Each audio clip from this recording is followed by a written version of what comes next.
नमस्कार, मैं हूं प्रद्युम्न शर्मा। हमारे खास कार्यक्रम जनता सरकार में बात करेंगे सत्ता के सिंहासन से लेकर जनता के सरोकार तक। वहीं बताएंगे प्रदेश सरकार की और उस योजना के बारे में जो होगी आपके काम की। बताएंगे प्रदेश सरकार के उन विकास कार्यों के बारे में जिनका फायदा सीधे आपको हो रहा है। तो अगले 30 मिनट तक बने रहिए मेरे साथ और देखते रहिए जनता सरकार।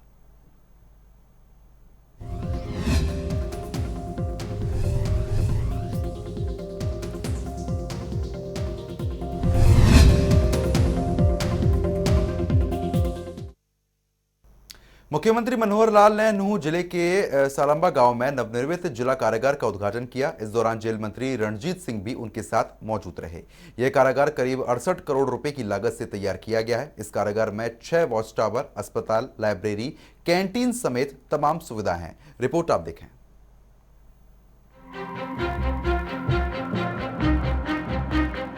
हरियाणा के मुख्यमंत्री मनोहर लाल ने सोमवार को नूंह में नवनिर्मित जिला कारागार का उद्घाटन किया। इस मौके पर मुख्यमंत्री मनोहर लाल के साथ जेल मंत्री रणजीत सिंह भी मौजूद रहे। इस दौरान मुख्यमंत्री मनोहर लाल ने मीडिया से रूबरू होते हुए पुलवामा हमले में शहीद जवानों को श्रद्धांजलि दी और कहा कि उनके परिवार वालों के साथ मेरी संवेदना है।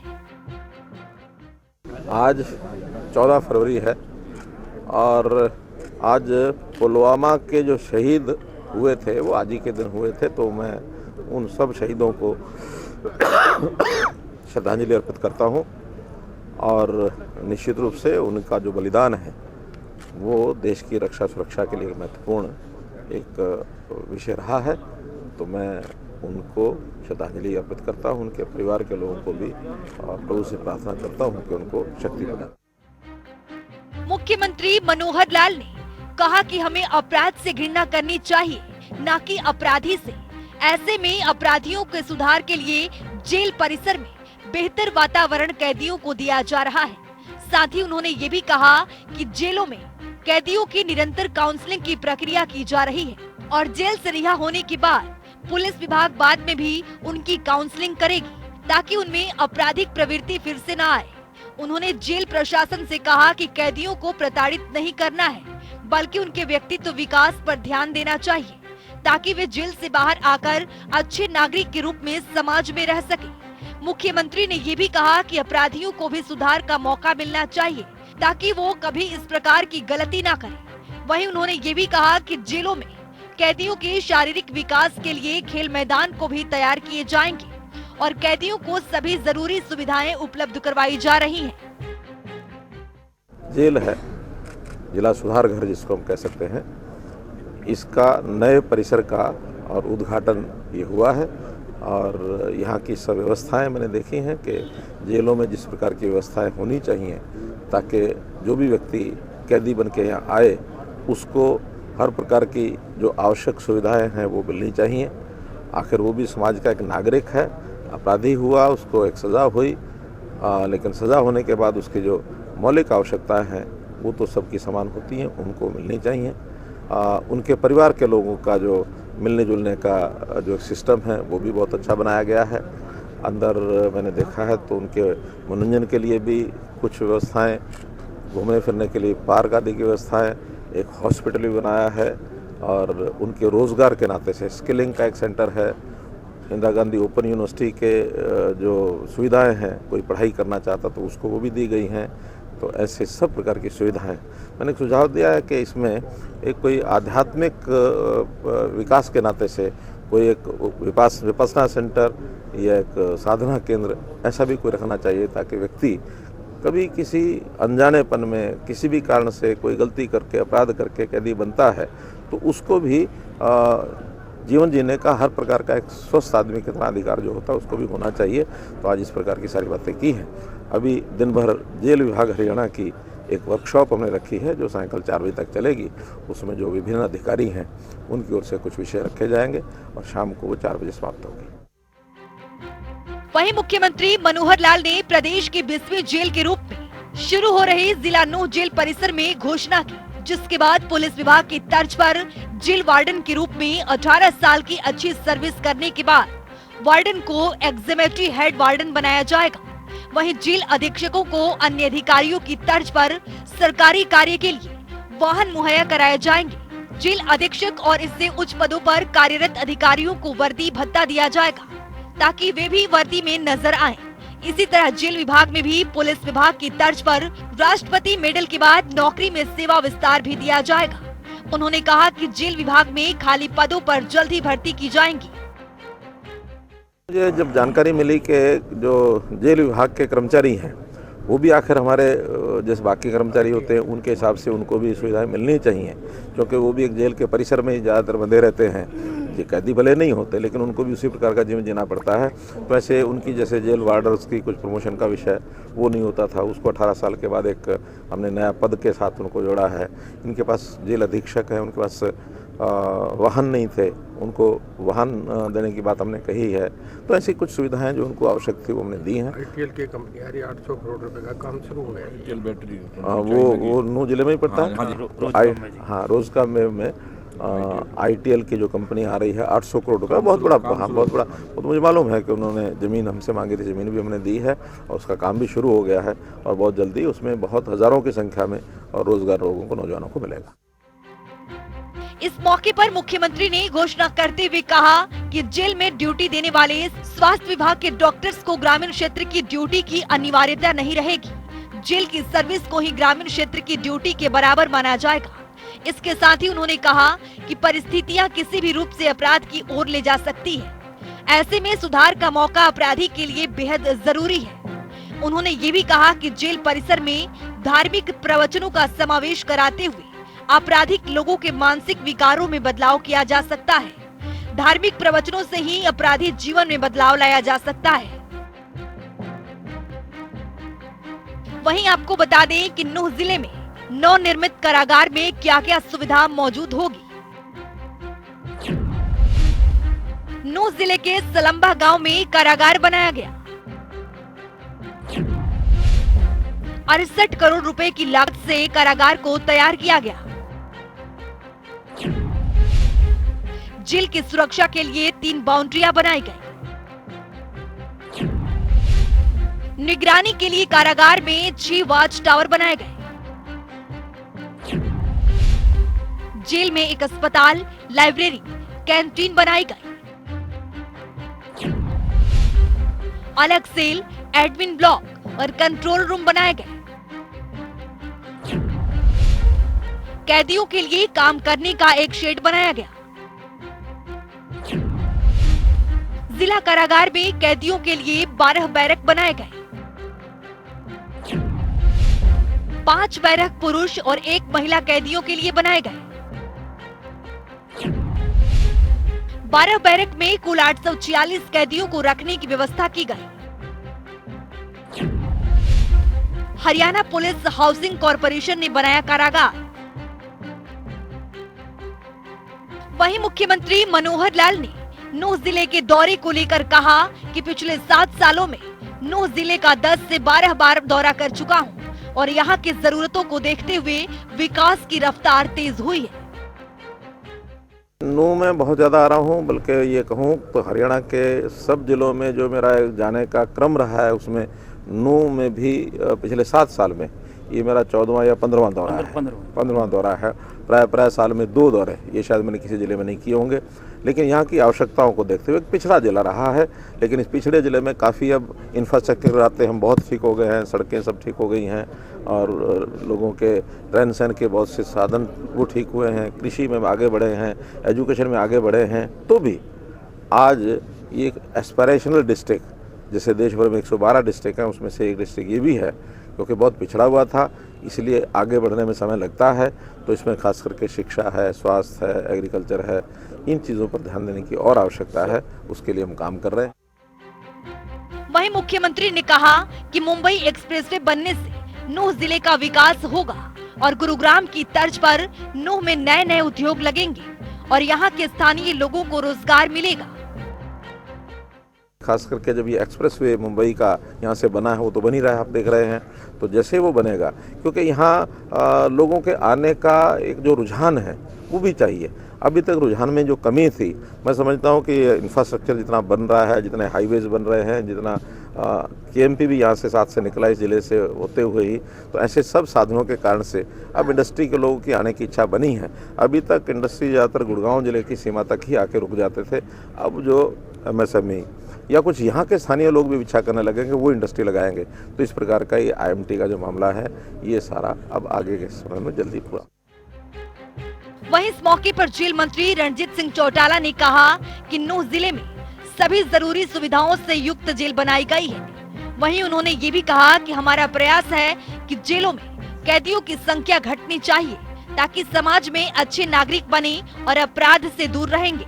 उन्होंने ये भी कहा कि निश्चित रूप से कैदियों की संख्या घटेगी। वहीं जेल मंत्री रणजीत सिंह ने कहा कि मुख्यमंत्री मनोहर लाल का दिल बहुत बड़ा है, जो निरंतर सिस्टम के सुधार की दिशा में काम कर रहे हैं और कैदियों के लिए अनेक सुविधाएं जेल में दी जा रही है ताकि वे अच्छे नागरिक के रूप में बाहर आए। हम हर तरीके से हमारी जेलें बहुत बढ़िया है। हमारे डीजीपी साहब आए हैं जेल के हिसाब से कि इतने बड़े लोगों की हाजिरी में कुछ ऐसे फैसले लिए जाएं कि हमारी जेलें सबसे बेहतर जेलें हिंदुस्तान में बने। हमारा उद्देश्य ये नहीं है कि जेल में कितने नंबर संख्या है, हमारा तो ये है कि संख्या घटती जानी चाहिए। हमारा ये है कि जो लोग यहाँ आए हैं वो अच्छे आदमी बन के जाना चाहिए।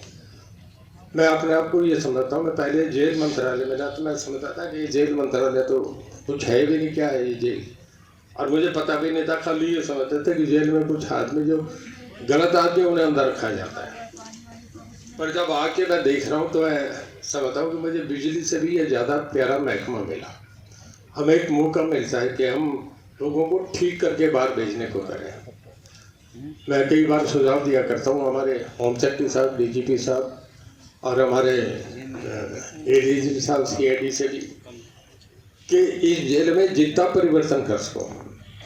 मुख्यमंत्री जी का बहुत बड़ा दिल है, किसी भी बात के लिए हम कहेंगे, हमें मना नहीं करेंगे, हम इस सिस्टम को सुधारने में काम करें। और मैं सीएम साहब की हाजिरी में ये कह रहा हूँ कि इन लोगों को, सीएम साहब को फ्री हैंड देना चाहिए ताकि हमारी जेलें बहुत बढ़िया बने, जो हम सोच नहीं सकते उससे भी बढ़िया बने।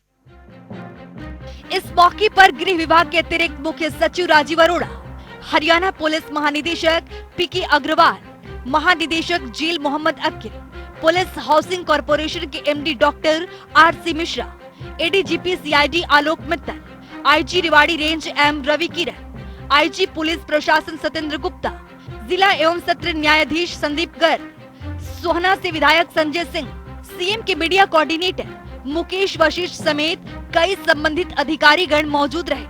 जनता टीवी के लिए नूंह से कासिम खान की रिपोर्ट। तो चलिए आगे बढ़ेंगे। हरियाणा के मुख्यमंत्री मनोहर लाल ने नूंह जिला सचिवालय सभागार में जेल विभाग के सुधार को लेकर आयोजित सेमिनार में शिरकत की, जहां उन्होंने अपने संबोधन में कहा कि जेल परिसर में नैतिक मूल्यों के समावेश कराने के साथ ही बंदियों को बेहतर सेवाएं प्रदान कराने की दिशा में उठाए जा रहे कदमों में सभी जेल अधीक्षक सक्रियता दिखाएं। नवाचार पद्धति के तहत जेलों में व्यापक सुधार की दिशा में किए गए प्रयासों के लिए रैंकिंग आधार पर जेल अधीक्षकों को प्रोत्साहित किया जाएगा। इस मौके पर पुलिस विभाग के उप पुलिस अधीक्षक स्तर की फोन की सुविधा के अनुरूप जेल अधीक्षकों को भी फोन की सुविधा देने की घोषणा की है। वहीं मुख्यमंत्री ने कहा कि जेल विभाग के सुधार में जेल स्टाफ की अहम भूमिका है।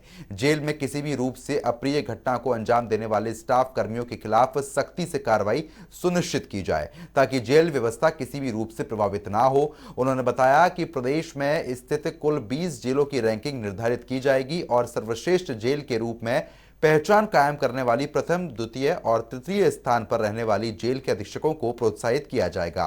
उन्होंने जेल अधीक्षकों को प्रेरित किया और कहा कि वे सुरक्षा व्यवस्था के साथ ही अन्य आवश्यक सेवाओं को प्रदान करने में अपनी जिम्मेदारी निभाएं। उन्होंने कहा कि जेलों का क्लासिफिकेशन करें और कैसे सुधार हो और आपराधिक प्रवृत्ति वालों में बदलाव लाने में सक्रियता बरतें।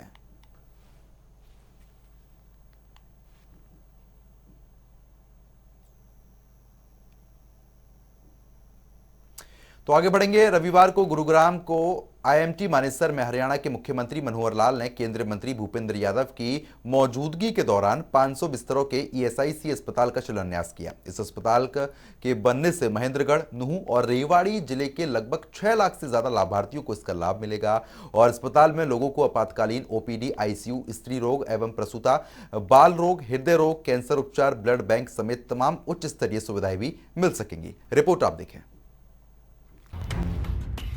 प्रदेश के मुखिया मनोहर लाल ने रविवार को गुरुग्राम के मानेसर में 500 बेड के ईएसआई अस्पताल की आधारशिला रखी। इस दौरान केंद्रीय मंत्री भूपेंद्र यादव, मुख्यमंत्री दुष्यंत चौटाला समेत कई नेतागण मौजूद रहे। इस मौके पर मुख्यमंत्री मनोहर लाल ने कहा कि विकास कार्यों में श्रम शक्ति का बहुत बड़ा योगदान है। जिंदगी को सुचारू रूप से चलाने के लिए रोटी, कपड़ा, मकान जरूरी है। ये जो श्रम शक्ति है, बहुत बड़ा एक वर्ग हमारा ये है। श्रम शक्ति अगर मैं कहूं कि विश्व के निर्माता के नाते से किसी की सबसे बड़ी भागीदारी है तो हमारी श्रम शक्ति से है। सुई से जहाज तक बनाने में, निर्माण करने में इस श्रम शक्ति का एक बहुत बड़ा योगदान होता है।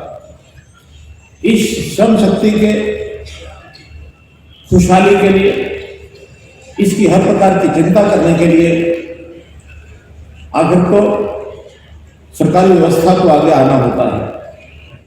तो आज ये 500 बेड का जो हॉस्पिटल है, इसके शिलान्यास का मतलब इस श्रम शक्ति का विश्वास जगाना है कि हमारी भी चिंता पूरे प्रकार से होगी, चाहे वो केंद्र सरकार है, अलग अलग विभाग हैं, चाहे हरियाणा। और हम लोग क्या रखते हैं कि समाज का वो वर्ग जो किन्हीं कारणों से कठिनाइयां अपने जीवन यापन को चलाने के लिए महसूस करते हैं, हर प्रकार का लाभ उनको मिलना चाहिए। समाज में शिक्षा, स्वास्थ्य और सम्मान, रोटी, कपड़ा और मकान, ये मूलभूत आवश्यकताएं होती हैं। इन आवश्यकताओं की पूर्ति हम लोग प्रतिबद्ध हैं कि हम जरूर करेंगे। वहीं केंद्रीय मंत्री भूपेंद्र यादव ने कहा कि गुरुग्राम औद्योगिक शहर के तौर पर जाना जाता है, लिहाजा ईएसआई का ये अस्पताल इन उद्योगों में काम कर रहे कर्मचारियों और उनके परिवारों के लिए बेहतरीन साबित होगा। सरकार का धन्यवाद करना चाहते हैं कि श्रम मंत्रालय भारत सरकार ने ये 8 एकड़ जमीन उपलब्ध कराई है। 500 बेड का सुपर स्पेशलिटी अस्पताल यहाँ पे हम प्रारंभ करने जा रहे हैं। मुख्यमंत्री जी को आभार व्यक्त करना चाहता हूँ और निश्चित रूप से ऐसा हिसार में, करनाल में, पानीपत में तो ईएसआईसी के लिए हरियाणा सरकार द्वारा जो जमीन उपलब्ध कराई है उस पर भी शीघ्र कार्रवाई करके हरियाणा सरकार की कल्याणकारी नीतियों के अंतर्गत इस प्रकार के अस्पतालों को प्रारंभ किया। निश्चित रूप से हमने जमीन की मांग करी क्योंकि ईएसआईसी का एक बढ़िया मेडिकल कॉलेज फरीदाबाद में है तो उसको भी हम अस्पताल बनने से महेंद्रगढ़, नूंह और रेवाड़ी जिलों के लिए लगभग 6 लाख से ज्यादा लाभार्थियों को लाभ मिलेगा। वहीं अस्पताल में लोगों को आपातकालीन ओपीडी, आईसीयू, स्त्री रोग एवं प्रसूति, बाल रोग, हृदय रोग, कैंसर उपचार, ब्लड बैंक समेत तमाम उच्च स्तरीय सुविधाएं मिलेंगी। इस मौके पर केंद्रीय श्रम एवं रोजगार राज्य मंत्री रामेश्वर तेली, प्रदेश के श्रम एवं रोजगार राज्य मंत्री अनूप धानक, विधायक सत्य प्रकाश जरावत और संजय सिंह, बीजेपी जिला अध्यक्ष गार्गी कक्कड़, श्रम एवं रोजगार विभाग भारत सरकार के सचिव सुनील भरतवाल सहित कर्मचारी राज्य बीमा निगम के महानिदेशक मुखमित एस भाटिया भी मौजूद रहे। गुरुग्राम से नीरज वशिष्ठ की रिपोर्ट। तो वहीं रविवार को मुख्यमंत्री मनोहर लाल ने नूंह में पेयजल की समस्या को दूर करने के लिए गांव पाटखोरी में बांध परियोजना का शिलान्यास किया। इस दौरान मुख्यमंत्री ने कहा कि ये बांध 9 गांव की लाइफलाइन साबित होगा। रिपोर्ट आप देखें।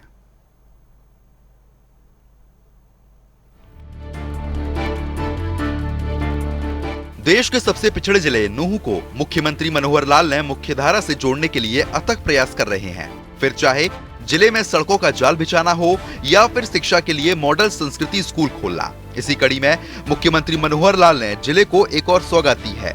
जिले में पेयजल और सिंचाई की समस्या को दूर करने के लिए पाटखोरी में जल संरक्षण के लिए बांध परियोजना का शिलान्यास किया। देखिए, मेवात एस्पिरेशनल डिस्ट्रिक्ट घोषित हो चुका है और एस्पिरेशनल डिस्ट्रिक्ट का मतलब है कि देश के 750 जो जिले हैं उनमें जो पिछड़ा हुआ जिला उसी को हम एस्पिरेशनल डिस्ट्रिक्ट कहते हैं। हरियाणा के 22 जिलों में एकमात्र ये एस्पिरेशनल डिस्ट्रिक्ट है। इसका हर तरीके से इसका विकास करना, जो भी यहाँ कठिनाइयाँ कमियाँ हैं उनको दूर करना।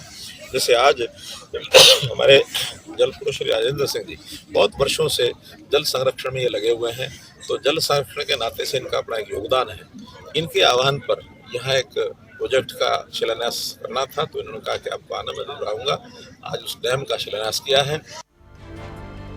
नूंह जिले में पेयजल की भारी किल्लत है। ऐसे में जल संरक्षण के लिए पाटखोरी में बांध का शिलान्यास किया गया। छोटे छोटे झरनों का पानी संरक्षित किया जाएगा। बांध के जरिए करीब 224 हेक्टेयर जल का संग्रहण हो सकेगा। पेयजल की समस्या से जूझ रहे 9 गांवों को बांध से पीने का पानी मिलेगा। इसके अलावा बांध से साल भर सिंचाई के लिए भी पानी मिलता रहेगा। मुख्यमंत्री मनोहर लाल ने बताया कि अरावली और शिवालिक की पहाड़ियों में छोटे छोटे झरने के माध्यम से स्वच्छ जल व्यर्थ बह जाता है। ऐसे में इस पानी को संरक्षित करना और पेयजल और सिंचाई के लिए साल भर इस्तेमाल किया जा सके, इसके लिए हरियाणा सरकार सामाजिक सहभागिता के साथ ऐसे बांध बनाने के लिए योजनाबद्ध तरीके से काम कर रही है। अभी हमने 1 साल पहले एक योजना की घोषणा की है, उसका काम चालू हो गया है और वो रेन्यूअल योजना लगभग 263 करोड़ रुपए की योजना है। उस योजना पर काम शुरू हुआ है। तो फिरोजपुर के इस इलाके के कितने गांव, 80 गांव की वो योजना बनाई गई है। उसमें जैसे योजना पूरी होगी वो काम चालू होगा। और साथ ही केएमपी के साथ साथ मेवात कैनाल ये भी बनाई जा रही है। यमुना का पानी भी इधर लेकर के आएगी। 200 क्यूसेक की जो मेवात कैनाल है वो भी कुछ वर्षों में बनकर तैयार होगी, ताकि मेवात के क्षेत्र का कोई भी एरिया है वो पानी के खास करके पीने का पानी हर जगह जरूर पहुंचे। उसके आगे फिर सिंचाई है या बाकी चीजों की आवश्यकता है उसको पूरा करेंगे। इस दौरान मुख्यमंत्री ने लोगों से जल की एक एक बूंद का संरक्षण और सदुपयोग करने की अपील की। मुख्यमंत्री ने कहा कि सरकार कृषि क्षेत्र में भी जल संरक्षण को बढ़ावा दे रही है। जनता टीवी के लिए नूंह से कासिम खान की रिपोर्ट। तो हरियाणा के मुख्य सचिव संजीव कौशल की अध्यक्षता में सोमवार को चंडीगढ़ में खेलो इंडिया यूथ गेम्स 2021 की कार्यकारी समिति की तीसरी बैठक हुई, जहां फैसला लिया गया कि हरियाणा में खेलो इंडिया यूथ गेम्स 2021 का आयोजन मार्च महीने के आखिरी तक करवाया जा सकता है। इसके लिए सभी तैयारियां पूरी कर ली गई हैं। हालांकि तारीख पर अंतिम फैसला केंद्रीय खेल मंत्री और मुख्यमंत्री मनोहर लाल के परामर्श के बाद लिया जाएगा। वहीं हरियाणा के मुख्य सचिव संजीव कौशल ने अधिकारियों को निर्देशित करते हुए कहा कि खेलो स्टेडियम में सभी तरीके की सुविधाएं सुनिश्चित और सुविधाएं में सुनिश्चितता की जाए। साथ ही कहा कि इन खेलों के आयोजनों से संबंधित अगर कहीं आधारभूत संचालन के निर्माण में कोई कमी है तो उसे तुरंत दुरुस्त किया जाए। सभी संबंधित विभाग आपसी तालमेल के साथ इन खेलों को सफलतापूर्वक आयोजन करवाएं। उन्होंने ये भी निर्देश दिए कि खेलो इंडिया गेम्स के लॉन्च समारोह का आयोजन कोविड-19 के नियमों के अनुपालन करते हुए किया जाए। उन्होंने कहा कि जैसे कि अब कोरोना महामारी की लहर में कमी आई है और स्थिति सामान्य हो रही है, इसे देखते हुए अप्रैल महीने में विद्यार्थियों की परीक्षा के मद्देनजर खेलो इंडिया यूथ गेम्स का आयोजन मार्च के अंत तक कराया जाना उचित होगा। बैठक में राजस्व एवं आपदा प्रबंधन विभाग के अतिरिक्त मुख्य सचिव और वित्त आयुक्त पीके दास ने संबंधित अधिकारियों को निर्देशित करते हुए कहा कि खेल स्टेडियम खेलों के मुताबिक ही तैयार हो, ताकि खिलाड़ियों को किसी भी तरीके की कोई परेशानी न आए। बैठक में वीडियो कॉन्फ्रेंसिंग के माध्यम से जुड़े खेल एवं युवा मामले विभाग के निदेशक पंकज नैन ने खेल के आयोजनों की तैयारियों पर एक प्रस्तुतिकरण भी दिया है। बैठक में बताया गया कि खेलो इंडिया यूथ गेम्स 2021 के चौथे संस्करण का शुभारंभ कार्यक्रम का भव्य आयोजन किया जाएगा। खेलों के आयोजन के लिए बहुउद्देशीय हॉल, मैदान, ट्रैक इत्यादि की मरम्मत और नव निर्माण का कार्य पूर्ण हो चुका है। खिलाड़ियों के ठहरने और खाने पीने की उचित प्रबंध किए जा रहे हैं।